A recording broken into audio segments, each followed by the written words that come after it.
podcast is part of the Sports Social Podcast Network.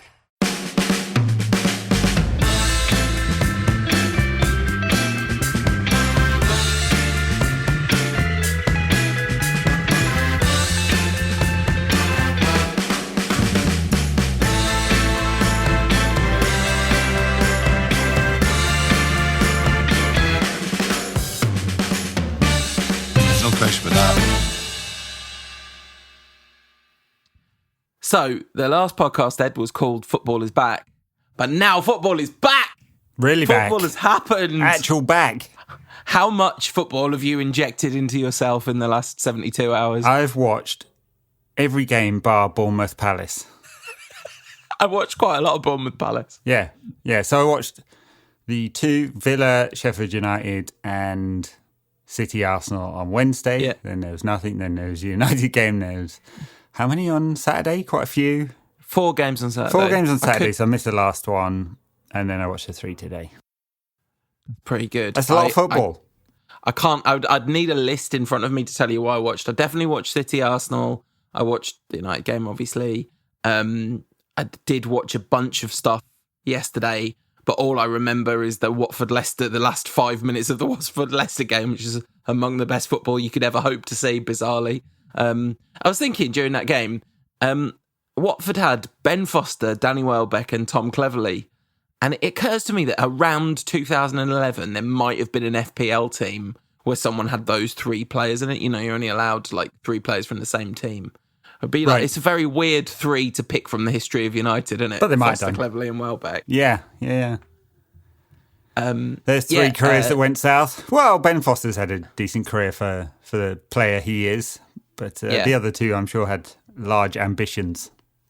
Yeah, and quality, as we saw, it felt like a bit of a game club reunion. Johnny Evans not being doing that in anymore. game. Real game club. Yeah, real rebranding. game club. Real game club. So we're going to talk a lot about the rest of these games in the bonus content for Patreons, because we're kind of going to do a little series where, because I think both of us are going to be watching what can only be described as a biologically unhealthy amount of football.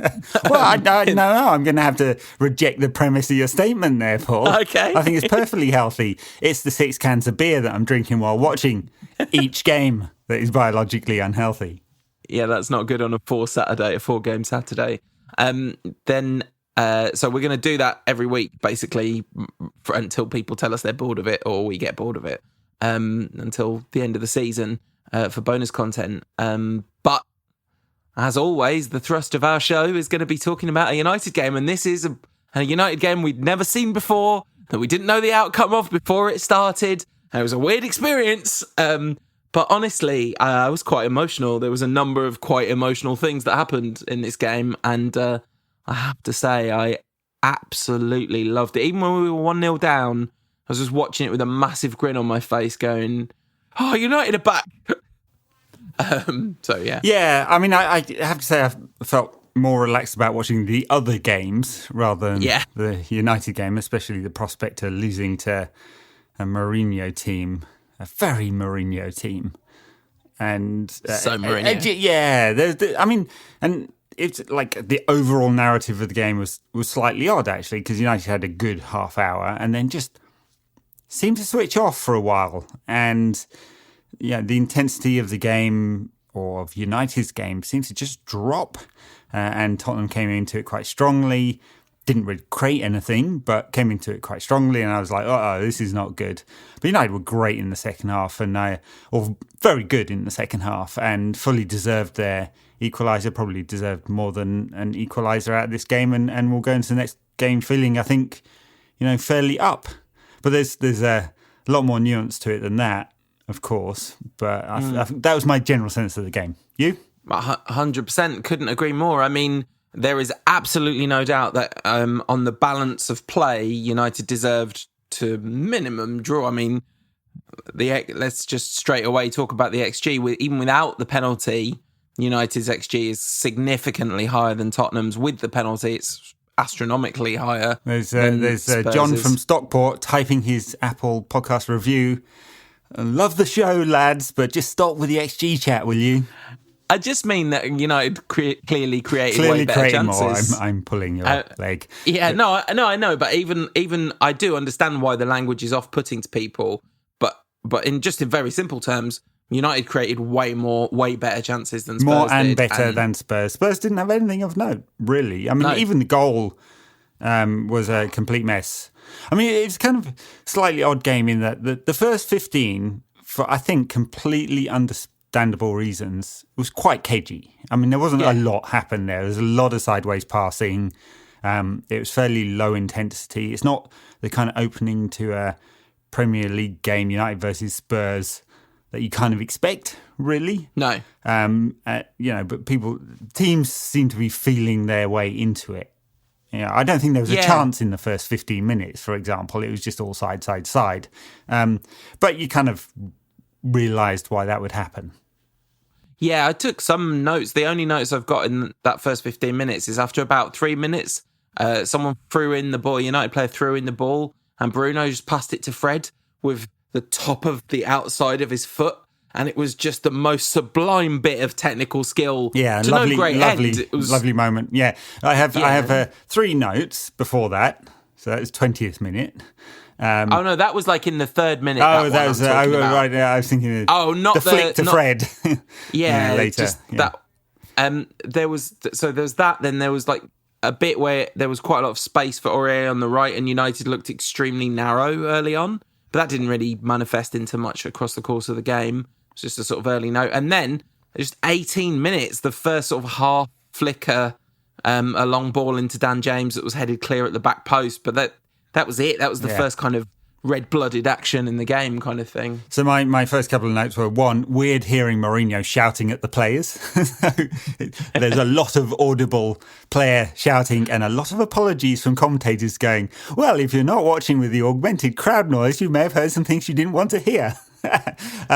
Gary Neville got very excited in the Merseyside derby about the sledging that was happening that he could pick up on, which was good fun. I really think they should all be mic'd up. This would be fantastic content. But there are a few things that annoyed me. I didn't have the crowd noises on because I tried that out with some of the other games and I absolutely hate it. I realise this is not the experience of everyone. Lots of people seem to get something out of it, but for me it feels completely fake. It's not quite right. It's pretty good, but the human pressing the button that is close is more delayed than an actual crowd watching the game. And I'm like, what's the point of this? I know there is no crowd there. Anyway, so I've turned that off. There's one good bit about it, which is when the human pressing the button presses the boo button. That's really good. I also can't listen to it. I watched one game with it on because for some reason the BT Sport channel that was broadcasting the game without the sound is not on Virgin Media. So yes, so I had to watch the Leicester Watford game, and I kind of got used to it, and it did provide some auditory normality kind of thing. But look, it's like music in a lift. It's there. It's just not. It's not what's happening. Yes, and I want to see what's happening. Exactly, it feels inauthentic, and that's why it annoys me. But anyway, this wasn't the thing I was going to mention. The other thing that's kind of annoying me with the coverage is that Sky Sports still have their swoosh noises, and when there's a lot of noise, it's just a like happening in the background of a lot of noise. But here it's really prominent.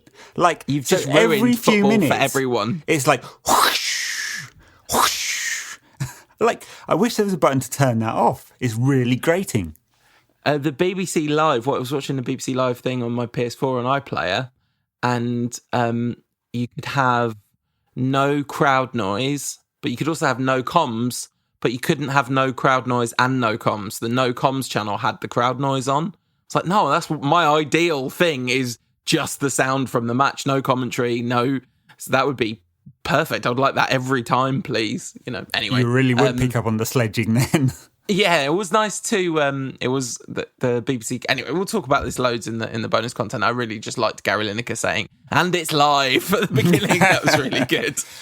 But you know what? We didn't. There are a few other things we didn't mention, and I know we're part way through our review of the game, but game starts with minutes silence or a period of silence for people who've been affected by COVID, which is right because it's now at 500,000 people worldwide or whatever who've died. And depending on whose numbers you believe, potentially more than 60,000 people have died in the UK, which is a hell of a lot. And then a moment for Black Lives Matter, which I know has irked a lot of people on the right of our political spectrum, including some members of the cabinet who feel free to comment on it. But it was quite an emotional moment, I thought, with Marcus Rashford taking a knee. Didn't you think? I mean, others too, but particularly Rashford. I almost feel like we shouldn't even talk about the counter reaction to it to an extent. Not that we should ignore it altogether, but I do feel like there's some very loud, ignorant voices. And of course there are substantial numbers of people that are ignorant and ill-informed on this. But I would say that a substantial majority, I'm not a naive person by nature. Like, I get what the world we're living in is like. But I do think a very substantial number of people on the kind of like that have a viscerally negative reaction to it are just very badly informed.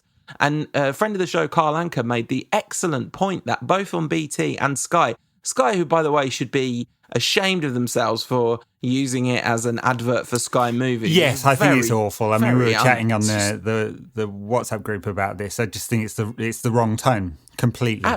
100%.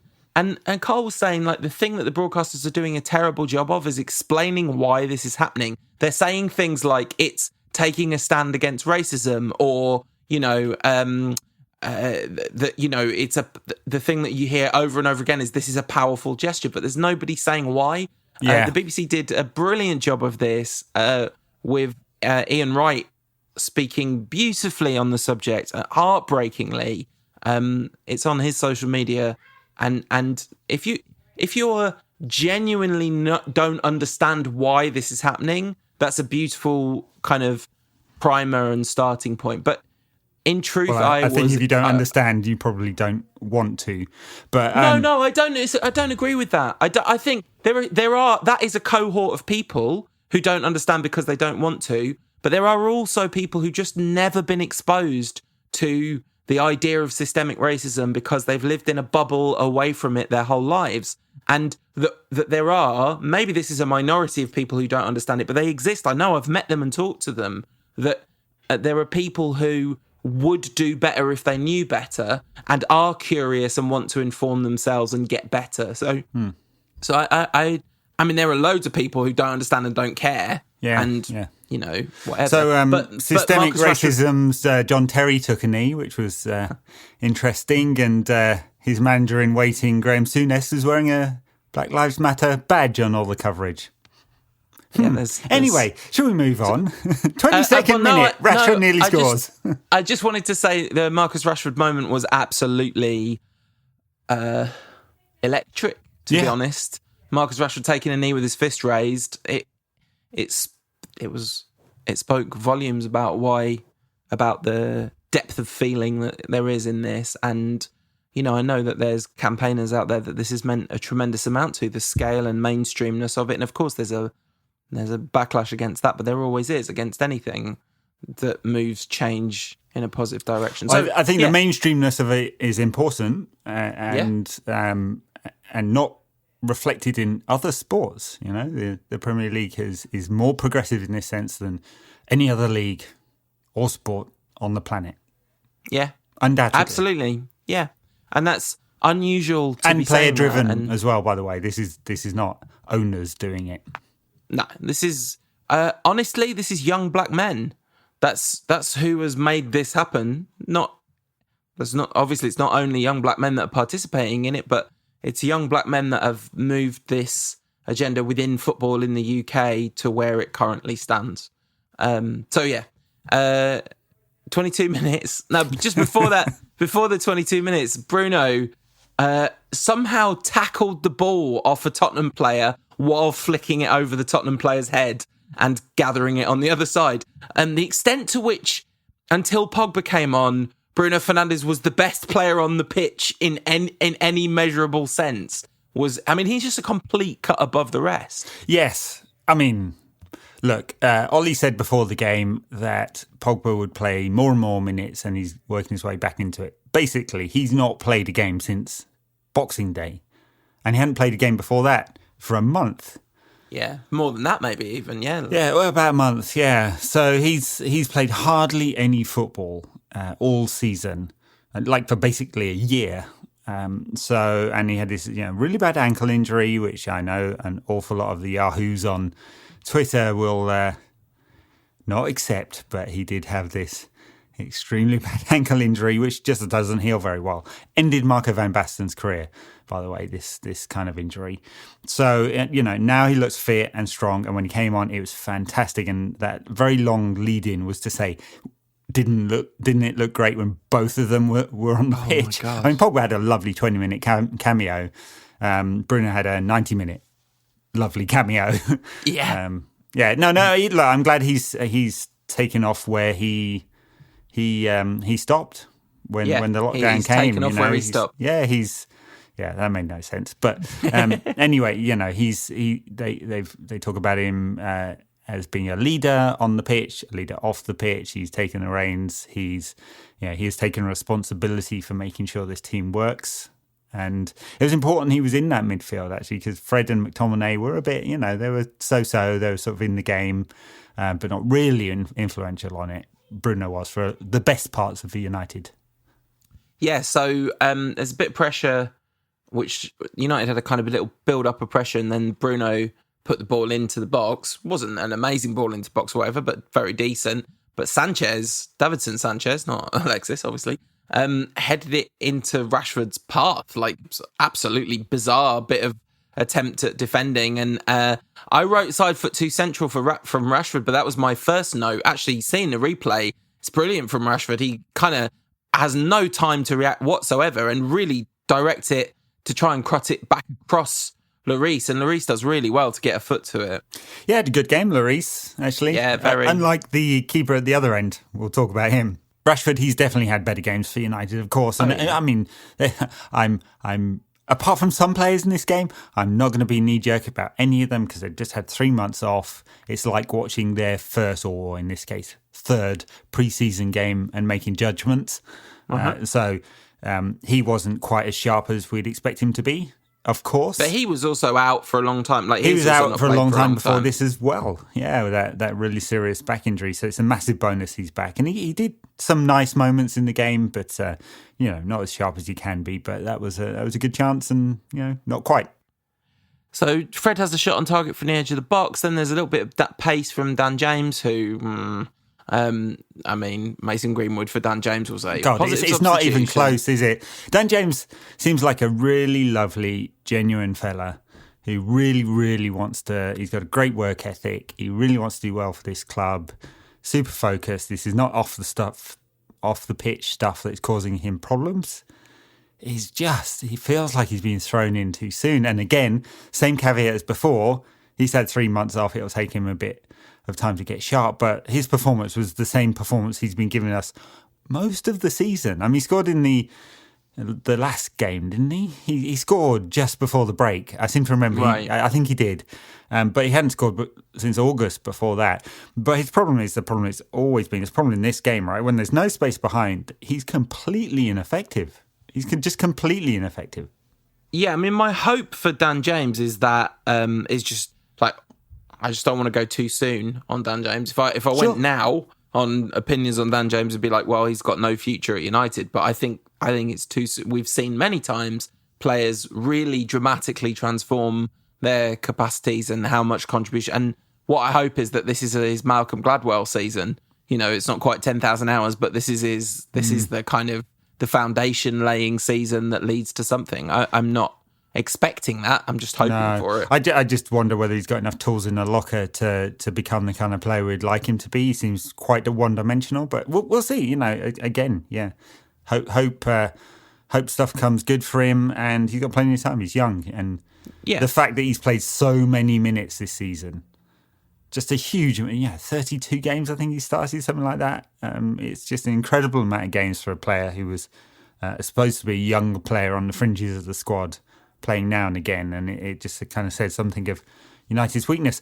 Also says something about Ollie, which he refuses to play Greenwood even now, even though he was talking about Greenwood before the game, and he said the shutdown has been really good for him because he couldn't do as much cardio, so he's at home pushing weights and he's filled out a lot. It's true, it's noticeably. Yeah, he's physically much bigger, and I think it will do him.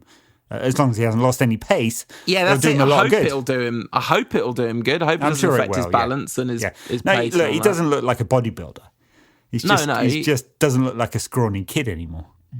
He looks so much like Robin van Persie. It's absolutely ridiculous. He's like a Robin van Persie tribute act. It's remarkable.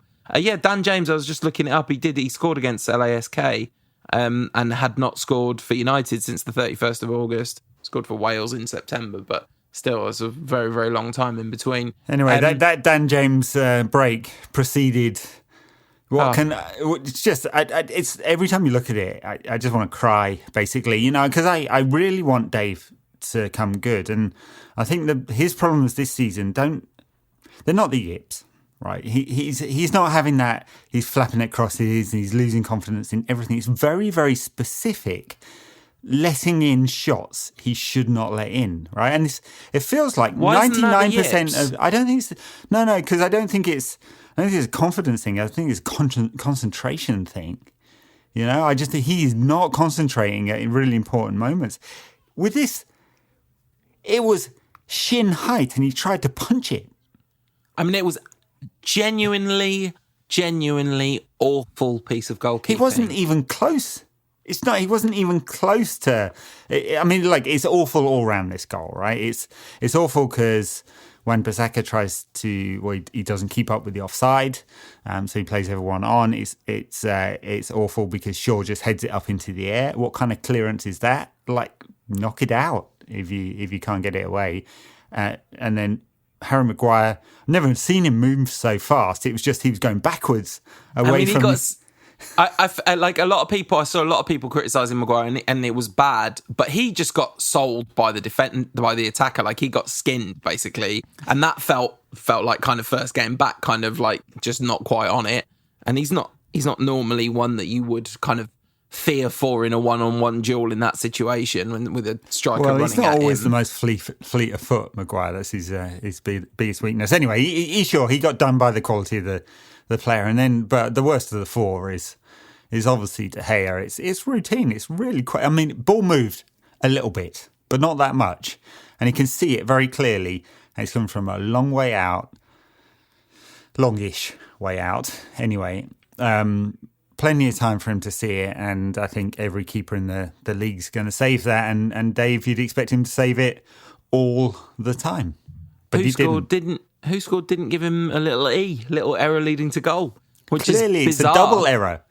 Yeah, I just watch it again. It's like the angle from which is basically from behind the shot. It's a low angle camera, and the slow mo is just you think poor guy needs to come out of the team right now when you see that one, because he's gone down. You'd expect it's either he hasn't unfurled his hands to catch it quick enough. It's like a little mini punch.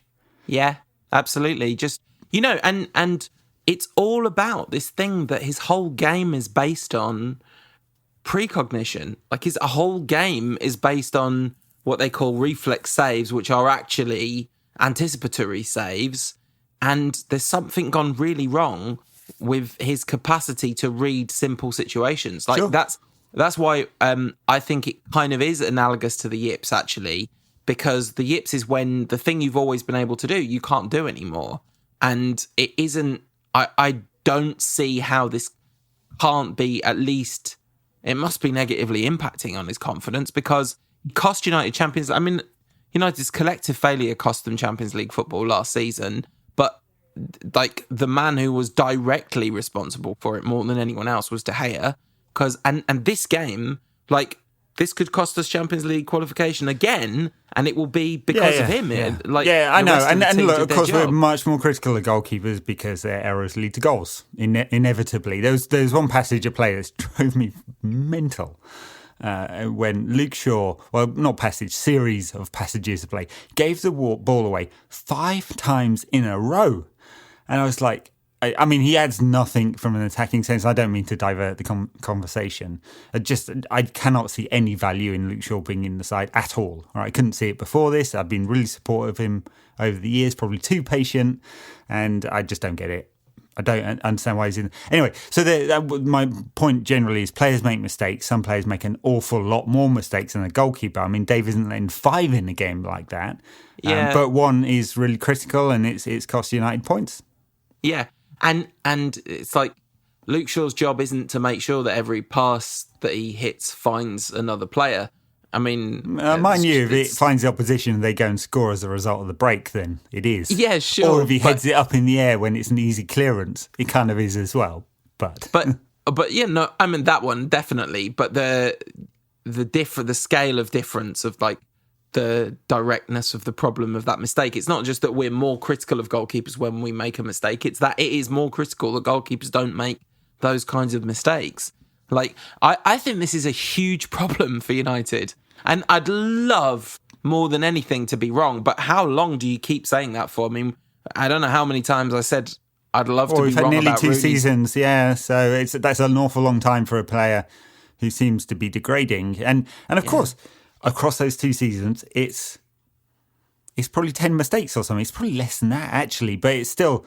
That's a hell of a lot for a top-level keeper. And then, you know, of course, it's that kind of thinking exacerbated because United have on their books a very good goalkeeper, young keeper, who we don't know how good he can become, but is extremely competent. Sheffield United doesn't make a lot of mistakes, called himself out and his manager called him out when he did make a couple of mistakes. You know, Sheffield United haven't started the restart that well, but he's not at fault. They've started very badly. They started badly. Good for us. Yeah, phew. That's our level. Or more, that's unfair. At Sheffield United's level, they've done very well. But United have that on their books. So maybe the answer to the problem is Henderson comes back next season and he provides real and genuine competition. And that's Dave's last chance because no one's going to buy De Gea this summer, not on those wages, not in the post-COVID environment and the finances of all the leagues. So he's with United next season. So that's the best one. And maybe Henderson will back up his extreme confidence with the confidence that he can, you know, supplant Dave in the side because he definitely could. Yeah, I mean, you know, Dave's gone from being by far the league's best goalkeeper. I mean, by far and away the league's best goalkeeper by any kind of data metric you want to choose to use, certainly in terms of XG saved, but now he's well below average in the league for about 10%. You know, yeah. So it's a big problem. So that happened. Fred put in a good free kick. Rashford couldn't get there. Ball bobbled around, went out for a corner. It was kind of flapped out by Lloris, and I think Neville was a bit critical of Rashford for not attacking the ball properly, and that was when I muted the commentary.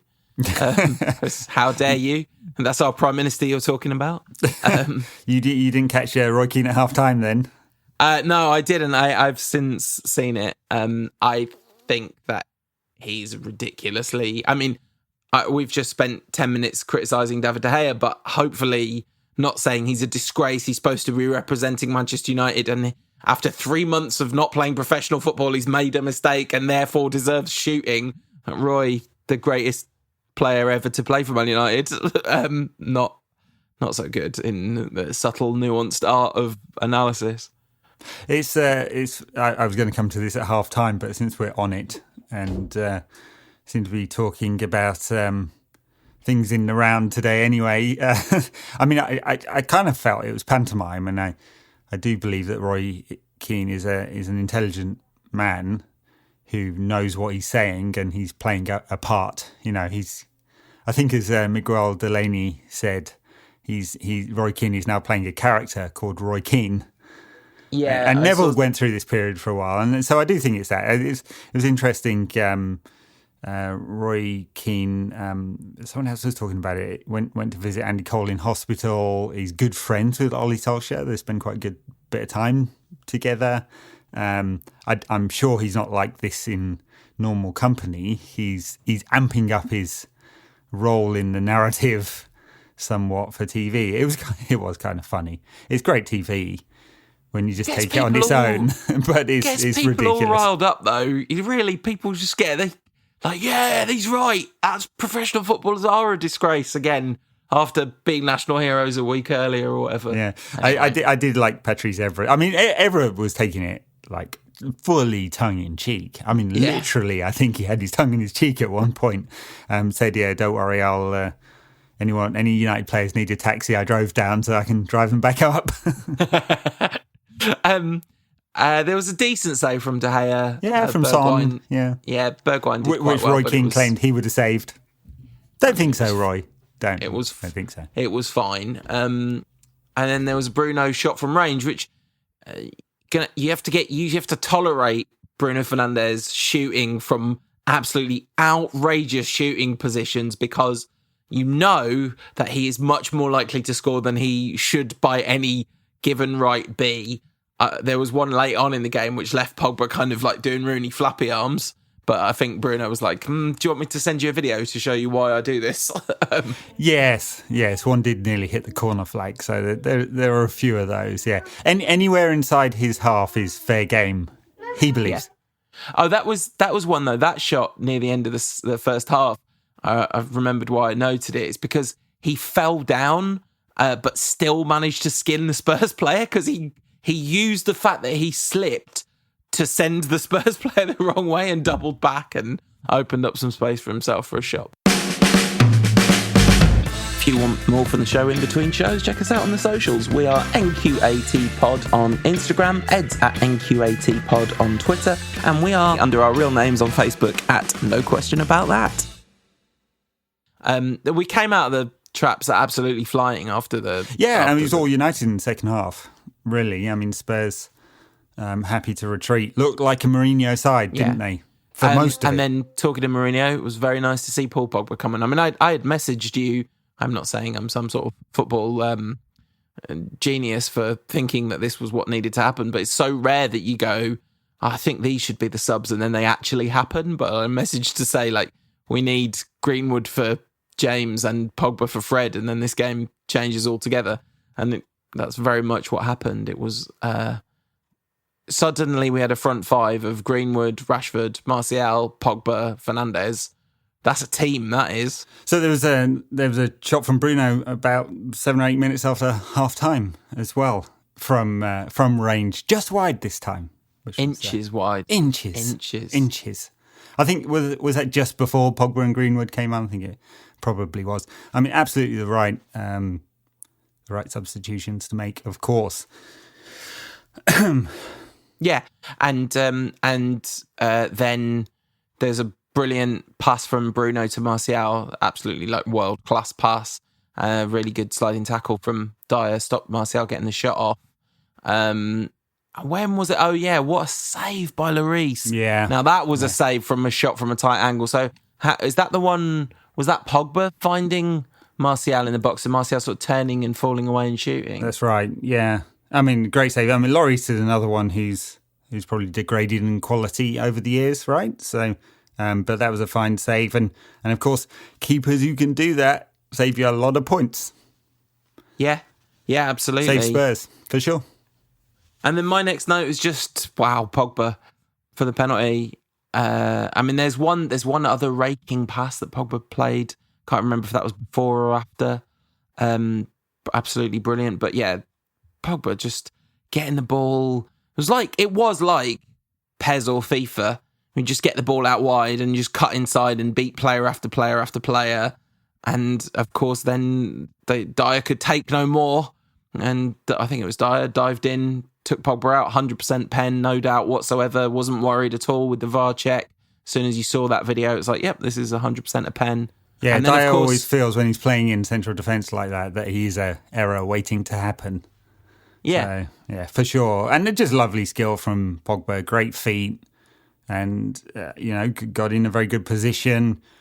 It's not many games left this season, so I do wonder whether they'll find it a little bit hard at first. Like the adrenaline, and then we'll see the second game. I'd be surprised again if he starts against Sheffield United, but But Ollie said he'd get more time, so maybe he comes on at half time or gets half an hour or 35 minutes. He's got a lot of subs these days. So 20 minutes or so today, and he'll get a bit more, and then the clamour to see him and Bruno in the same side will be high, and it's going to happen. Has to. Yeah, I mean, I'm extremely excited for it, I have to say. Like, really, genuinely very excited for it. And that period of play made me very excited for the rest of this season. Listen, it could all go horribly wrong, fine, but there's going to be some fantastic football to watch. And not to be like Captain Obvious, but if you can't take a sort of collective deep breath and work out what you appreciate out of life when, so much has been taken away from all of us for such a long period of time, just the simple pleasures of seeing brilliant sports people be brilliant at their sport.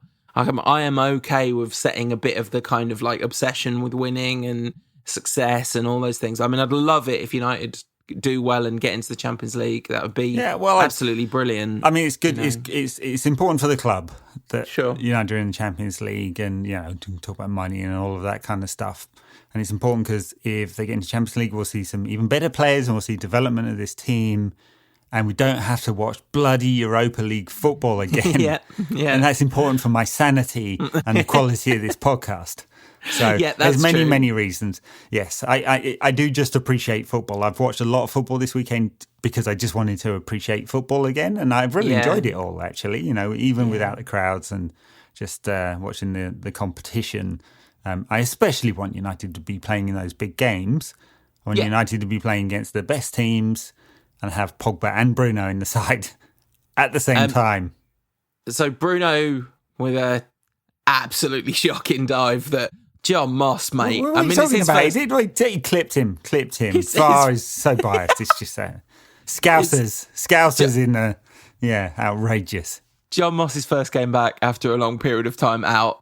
Although I'm not sure that would have been much different whether it was his first game back or not. And to be fair, in real time, I didn't know whether he'd touched him or not on the first instant. My instant reaction wasn't like, that's definitely a dive. And then you see the VAR and you're like, this is literally why VAR exists, isn't it? Because there's a solid 6 inches of air between the two players. He anticipated the challenge, I say. Yeah, let's say that. And then, oh God, I thought Mason Greenwood had won it. Oh God, It's upsetting me even saying it. You expect him to put it away. I mean, it's on his nominally weaker foot, but I mean, it doesn't really make any difference to Mason. But it's called wide as well. Give him another sort of few, another 90 minutes, and that's in. Or just even give him 2 more cracks at it, and one of them goes in. It's like, I mean, it was a very wide angle. It wasn't an easy chance. I kind of thought he'd scored an absolutely amazing goal. That's what I thought, rather than like he should score or whatever. But between the Martial chance that Lloris did the brilliant save from, the Rashford chance, some of the Bruno long ranges that nipped just wide, that Mason Greenwood one, it felt like a game that United, and the fact that we haven't talked about Spurs at all in the second half. I mean, I agree with you about Luke Shaw. He had a bad game, but ultimately, like if De Gea did the kind of very basic thing that he was meant to do, and he has this huge line of credit in the bank, but the credit's running out because, I mean, if this was the first time he'd done it, I wouldn't think anything of it. You go, my goodness, what a strange mistake for De Gea to make. But it's just, this is what happens. I mean, it happens so often now. It's a massive issue. But if United play like this, they'll win a lot more games than they don't win. And ultimately, we've got to say, even though we're further behind Chelsea, and Wolves have caught up with us on points, so you could say this has not been a good first round of games. You could also say that this is one of the harder fixtures United have got, and we could easily have lost this game. It's our toughest, apart from Leicester on the final day, which might mean nothing. So we'll see, and who knows where Leicester will be at that stage, and exactly how they'll come back into the game. Maybe they'll carry on scoring worldies. Yeah. Or having worldies scored against them. Yep, absolutely. So, look, I do agree. I mean, I think, after the balance of the game, and there was a period when United let the intensity drop, and I thought that was a bit sloppy, but we'll put it down to 3 months out. Against the Spurs side who seemed very happy to just sit back, and United almost gave them the space, And I think if they'd kept the impetus all the way through, they'd have beaten this Spurs side. And I guess that's hard. And that's the really frustration. hard to do. I know it's a great result, but it's a good result, isn't it? It's a good result. Sorry, good result. There just aren't that many games left. 8 now to catch up 5 points, which is a lot. And a lot in 8 games, and everyone counts. It is, and that's absolutely right. Of course, the I mean, hopefully we won't have to make those points up, and it's more about not letting Wolves overtake us. Actually, sure, it's yes, as much yes. about that. Assuming hopefully. the City cast thing, but who knows? UEFA are of making course. strange decisions. They basically ditched financial fair play for the next 2 seasons.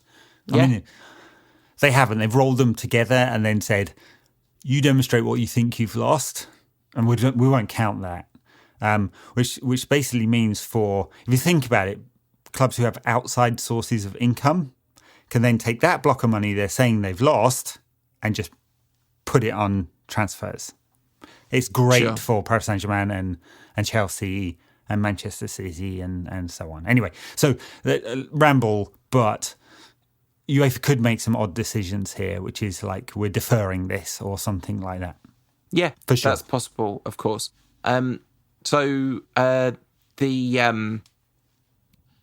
It's a shame in that sense. 5 points is a lot to make up, and I think while the point about impetus is well made, I do think it's kind of unreasonable to expect them. I'm not saying you do, but that's where we've all got to say 3 months off is really hard. One of the times they lost impetus actually was the second half drinks break, which came at an incredibly bad time for United when they were banging on the door, and it really did take the wind out of United, and nothing you can do about that. I mean, there's been a lot of talk about the drinks break, and I just think, oh my God, can we not just let people make some concessions to the fact that this is an absolutely crazy situation? I think it's totally fine. They've decided on the rule. I know it's a bit odd when it was chucking it down in City versus Arsenal, and they're like, "Oh, better have a drink." It's like -4 in Manchester, and we're a bit hot here, lads. But there will be games where it is full sun, at the end of June, and they're baking, and they haven't had a proper pre-season. It's perfectly sensible and not much of a concession. Anyway, well, in Birmingham on Wednesday, it's going to be 29 degrees centigrade, so it's going to be hot this week. So another reason not to go to Birmingham. That's all I can say. I Chelsea see. play. You turn your back on your roots. We know where y'all come from. Your fancy London ways. So Chelsea play City next, and then Leicester after that. So the narrative could change around this quite quickly. And we, of course, play Sheffield United, who've had a very bad start, made an absolute mess of the game against Newcastle, which was kind of amusing.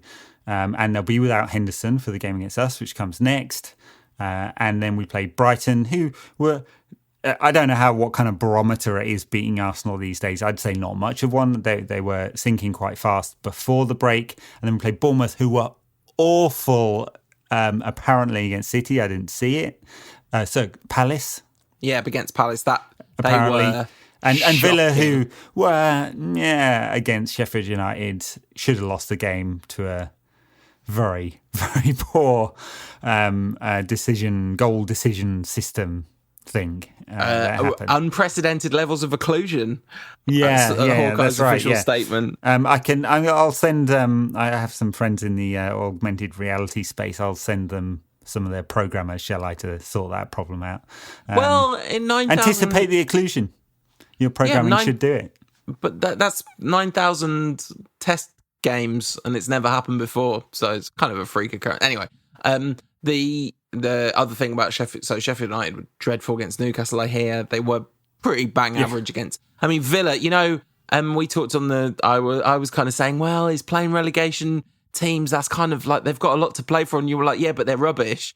And these games between when we had that conversation and right now, the relegated teams have been absolutely terrible. Almost all of the teams right in the scrap have Villa been were really bad. all right for the 3 seconds that they actually managed to have possession against Chelsea. My favourite stat of the weekend, Statman Dave's Instagram, I saw this on. Chelsea made 319 passes in the first half to Aston Villa's 29. And went in 1-0 down. That was pretty crazy first half. Actually, it kind of reminds me of something I was thinking of. So at half time, the 3 lowest pass players who'd made the 3 players who'd made the fewest passes in the game, United versus Spurs, were Martial and Kane. Hardly had the ball, a lot of sideward stuff. And Moussa Sissoko. I've never seen a central midfielder have so few touches. 10 passes he made. A central midfielder. He did a really good bit of defensive work in the second half. For the one time I noticed him, really, really fine bit of he nudged someone off the ball, or they just a very kind of fine challenge against the United player in an important moment. Martial didn't have a very good game, but very nearly. I mean, it was an excellent attempt that Lloris pulled off that wonder save from. So, he kind of hard to be too critical of him, I think. Harry Kane looks like a busted flush, but we'll He really does. He's coming plays back out. from a long injury as true, well. So, true. But there's way more evidence than just this game of him falling by the wayside somewhat. Yeah, and kind of COVID came at the right time for United not making some dumb bid for Harry Kane, right? So. Yeah. Anyway, that was that game. So Sheffield United. We move on to Sheffield United, who played Villa, weren't particularly good in that game against Villa. Neither were Villa. Two crappy teams negating each other's high quality in that one. Got completely robbed, and then against Newcastle. So what happened? It was 0-0 when I went out for a run. So it was 0-0, but Newcastle, they were just marginally better, right? Weren't they? And then there was what I thought was a denial of a goal scoring opportunity. Apparently, it was a second yellow. He'd got a booking, and then he pulled Joe Linton back on a break. And I was like, that's a really generous denial of a goal scoring opportunity, 40 something yards from goal with a covering player. But apparently a second yellow, so deservedly got a red. And then Dan Egan got sent off, and then one of the other defenders, Evans, made just a horrendous error. The ball's come across from the left, and you just don't understand how he's missed it. It's like if he just stood still, it'd have bounced off his shins. Might have gone in the net, but it'd have bounced off his shins. Anyway, he missed it, and Saint Maxim at the back stick put it in, and they just kind of collapsed from there. Really, even Joe Linton scored, which is something to behold. So because the only bit I saw of this game really was a shocking miss from Joe Linton 1v1. I mean, not that it was impossible for him to miss, but the nature of the way that he tamely passed it back to the keeper was real bad. I mean, this season has been, it's hard to think of this season as being one coherent whole, but Villa scored 2 goals against us to peg it back to 2-2, if I remember right, or maybe even beat us. I think they might have beaten us at Old Trafford. West Ham definitely beat us 2-0 at West Ham. You just don't know how that's even possible, having seen them against Wolves. So, well, we're gonna talk even more about the Premier League, the weekend's fixtures on the bonus content. So, Sheffield United, do you see United making too many changes? I mean, I can't imagine too many. I mean, Mason's got to be close, right? Sheffield United will sit back. They will do in this game. Presuming even with the suspension, they'll still go with a 3 or 5 at the back.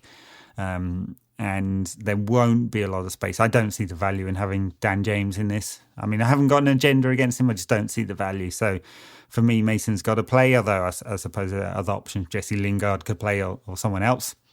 So what I mean, what are we talking about here? Why would you not just... I get why you have to not play Pogba.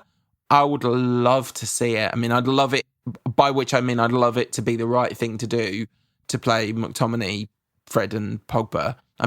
Fernandes and Pogba. That would be glorious, but I guess we're not going to see that. So I guess the midfield 3 would and should be the same. Fred, I thought, looked a bit off it, but McTominay looked fine. Good, classic McTominay, did quite well. There was a bit at the end, though, which wound me up, although I completely understand, really. But Jose Mourinho was kind of walking off the other way, and Scott McTominay comes bounding up to him like, "Oh my God, Jose, so good to see you." Which is Manager's fair Player enough. of the Year. Yeah, I mean, it's totally and utterly fair enough. Yes, I mean, I don't expect to see a lot of changes. I mean, De Gea will play. It will be Wan-Bissaka, Lindelof and Maguire. Maguire and Lindelof, who are doing funny stuff with their positioning against Spurs and swapping and stuff. I mean, I like, Lindelof's always a worry, isn't he? But he didn't make any mistakes against Tottenham. Maguire, like in the final third, a lot in open play as well, which was very noticeable.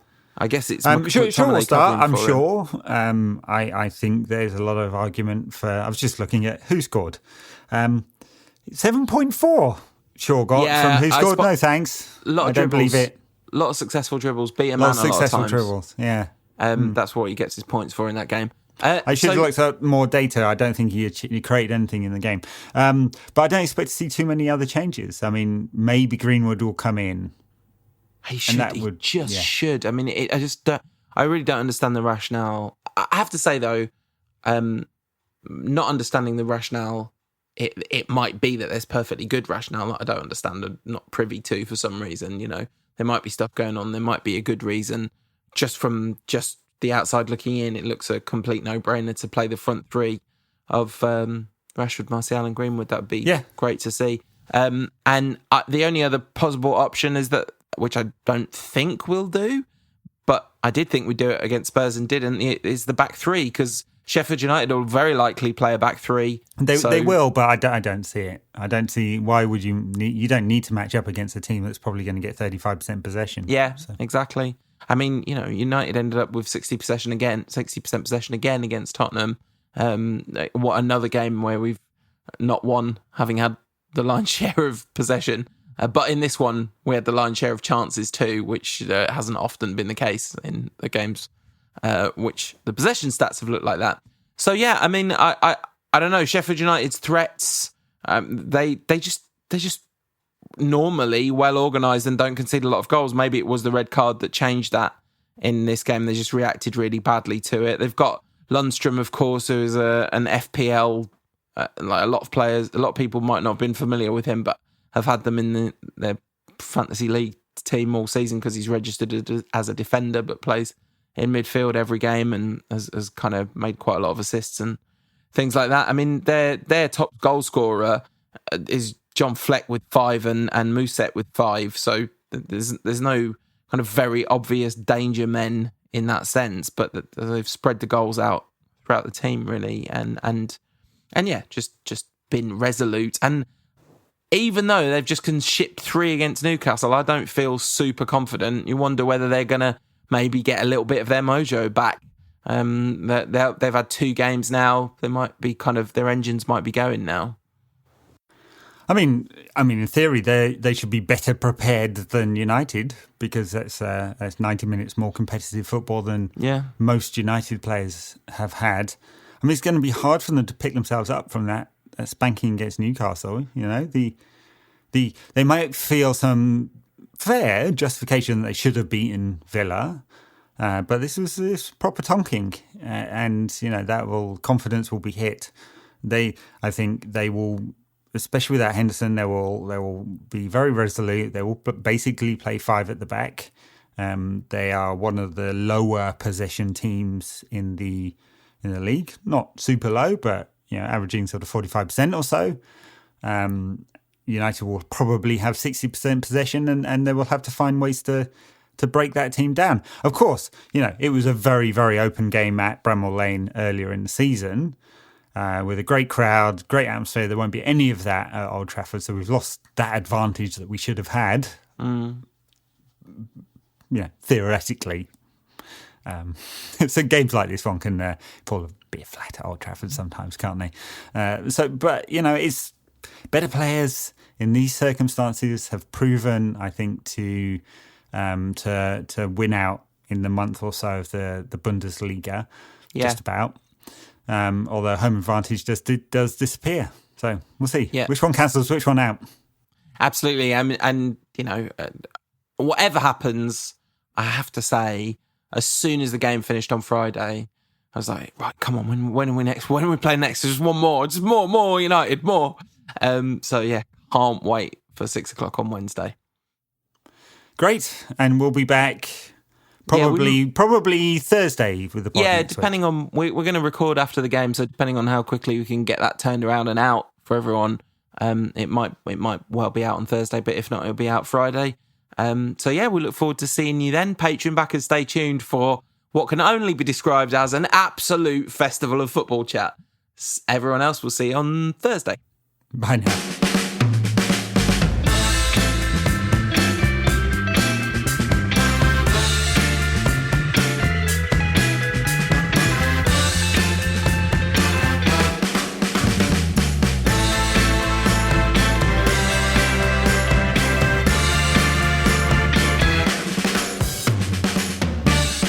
No question about that.